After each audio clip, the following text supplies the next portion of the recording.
રાજકારણમાં એ કોઈ કોઈનો કાયમી દુશ્મન નથી હોતો કે કોઈ કોઈનો કાયમી મિત્ર નથી હોતો અને આનું સૌથી શ્રેષ્ઠ ઉદાહરણ હોય તો ગુજરાતની રાજનીતિના બાપુ શંકરસિંહ વાઘેલા.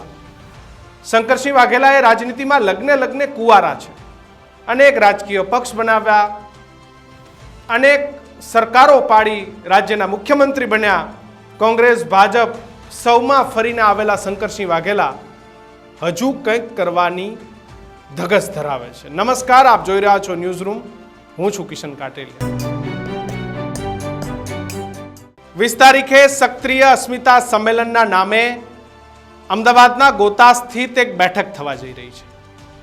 આ બેઠક એ શંકરસિંહ વાઘેલા દ્વારા આયોજિત છે. શંકરસિંહ વાઘેલા અનેક પ્રકારની રાજકીય પક્ષોએ ગુજરાતમાં લઈને આવ્યા છે, પણ શંકરસિંહ વાઘેલા કોંગ્રેસના નેતા વિપક્ષ હતા ત્યાર પછી એમને જે કંઈ રાજકીય પક્ષો કે જે કંઈ રાજકીય પાર્ટી કરી છે એમાં શંકરસિંહ વાઘેલાને સફળતા શૂન્ય મળી છે. સરકાર આવે એવી પરિસ્થિતિમાં શંકરસિંહ વાઘેલા કોંગ્રેસને છોડી રાજ્યસભાની ચૂંટણી વખતે ભારતીય જનતા પાર્ટીને સમર્થન આપવા ગયા અને ત્યારથી શંકરસિંહ વાઘેલાની વિશ્વસનીયતા પર રાજકીય માણસોએ શંકરસિંહ વાઘેલા પર ભરોસો નથી કરતા. શંકરસિંહ વાઘેલાની ઈર્દ ગિર્દ ફરતા તેમના જૂના માણસો પણ એવું કહે છે કે બાપુનો કાંઈ રાજકીય ભરોસો નહીં. બાપુ બોલે શું અને બાપુ કરે શું એનું પણ કાંઈ નક્કી નહીં. પરંતુ આ તમામની વચ્ચે ગુજરાતની જે રાજકીય સાંપ્રત પરિસ્થિતિ છે એમાં ભારતીય જનતા પાર્ટી માટે નીચે જતો ગ્રાફ, કોંગ્રેસનો થોડો ઉપર આવતો ગ્રાફ, એમાં શંકરસિંહને એમ કહ્યું કે લાવને હું પણ જરા અજમાવી જોઉં. પરસોત્તમ રૂપાલાના એક નિવેદનથી સક્રિય સમાજ જે રીતે એકઠો થયો હતો, શંકરસિંહ વાઘેલાને હવે એવું લાગે છે કે આ સમાજને એકઠો કરીને હું કંઈક કરી લઉં. અને એટલા માટે 20 તારીખે ગોતાની અંદર એક સક્રિય અસ્મિતા સંમેલન મળવાનું છે. એની પત્રિકા પર બહાર પાડી દેવામાં આવી છે. વાત જાણે એમ છે કે ગુજરાતના 224 રિયાસતો જે રજવાડાઓ છે એ 224 રજવાડાઓને એક મંચ પર લઈ આવવાની વાત છે. આ 224 રજવાડા થકી આખા સક્રિય સમાજને એક મંચ પર લાવવાની શંકરસિંહ વાઘેલા રણનીતિ ઘડી રહ્યા છે. પણ આ વખતે પહેલી વખત એવું બને છે કે આ મંચના પ્રમુખે શંકરસિંહ વાઘેલા નથી બનવાના.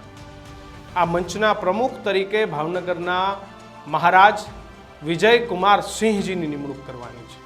વિજયકુમાર સિંહજીની અધ્યક્ષતામાં આજે અસ્મિતા સંમેલન મળવાનું છે. સક્રિય સમાજને એક કરો, સક્રિય સમાજની આખી જે સમાજની એક તાકાત બને અને એ તાકાત થકી સક્રિય સમાજે પોતાનો રાજકીય દબદબો જાળવી શકે એવી વાત સાથે આ અસ્મિતા સંમેલન મળી રહ્યું છે. પણ વાતને બે દિશામાં જોવી જોઈએ કે શું આ અસ્મિતા સંમેલન થકી સક્રિય સમાજ એક મજબૂત રાજકીય પક્ષ બનાવવા માંગે છે? તો આના જવાબમાં કાલે રાજપૂત વિદ્યાસભાના પ્રમુખ અશ્વિનસિંહ સરવૈયાએ એવું કીધું કે સમાજનું રાજકારણ નહીં થવા દઈએ. સમાજનો વ્યક્તિ એ કોઈ પણ રાજકીય પક્ષમાં હોઈ શકે, એને જ્યાં રહેવું હોય ત્યાં રહી શકે, પણ સમાજની વાત આવે ત્યાં તમામ એક સમય એવો હતો કે ચાર ગરાસિયા રાજપૂત સમાજના મિનિસ્ટરો એ ગુજરાત સરકારમાં હતા. અત્યારે માત્ર બળવંતસિંહ રાજપૂત એક છે, ગરાસિયો એક પણ મંત્રી એ ગુજરાતમાં નથી. સક્રિયનું એવું કહેવું છે કે અમારી એકતા નથી, અમારી રાજકીય એકતા ભેગી થાય તો અમે કોઈ પણ રાજકીય પક્ષમાં અને સરકારમાં અમારો હિસ્સો બની શકીએ. આઈપીએસ અધિકારીએ મદદ કરી છે એક ધારાસભ્યની એવી વાતો પણ થોડા સમય પહેલા વહેતી થઈ અને સમાજની અસ્મિતા માટે થઈ રહ્યું છે કે પછી શંકરસિંહ વાઘેલાને મોટા બનાવવા માટે. શંકરસિંહ વાઘેલા રાજ્યના મુખ્યમંત્રી રહી ચૂક્યા છે. રાજનીતિમાં એમના જેવો દાવપેચ કોઈ ના કરી શકે અને એટલે જ કદાચ શંકરસિંહ વાઘેલા પર વિશ્વસનીયતા પણ નથી. અખિલેશ યાદવને મળ્યા, અમિત શાહને મળ્યા ત્યાં લોકો એવું કહી રહ્યા છે કે બાપુએ એવું કીધું કે તમે મને કંઈક આપતા હોય તો આપો, જો મને રાજ્યપાલ બનાવતા હોય તો ઠીક, નહીતર હવે હું કંઈક કરીશ. એટલે બાપુ નવા પક્ષની લડાઈ લડી રહ્યા છે, બાપુ એ રાજપૂત સમાજની લડાઈ લડી રહ્યા છે કે પછી બાપુએ પોતાને હજી રાજ્યપાલ બનવાના અબરખા છે એની લડાઈ લડી રહ્યા છે?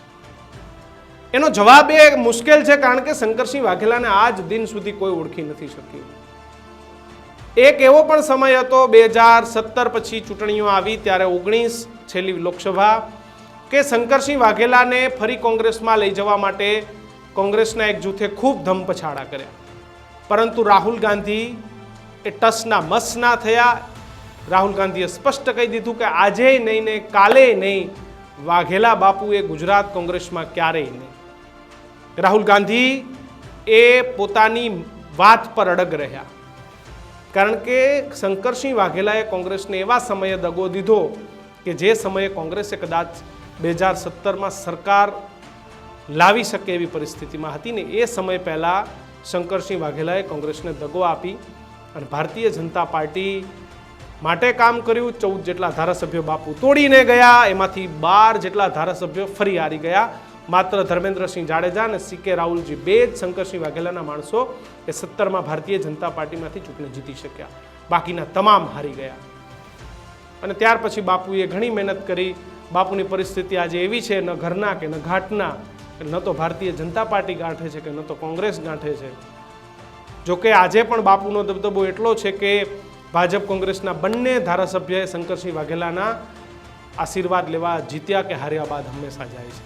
બાપુના દીકરા એ રાજકારણમાં સફળ નથી થયા, કદાચ એ ભૂલ બાપુની જ છે, પરંતુ હવે વાઘેલા શું કરવા માગે છે એ સૌથી ચર્ચાનો વિષય છે. રાજ્યપાલ, ક્ષત્રિય સમાજને ભેગો કરવો કે પછી કોઈ નવા રાજકીય પક્ષના બંધારણ. નમસ્કાર.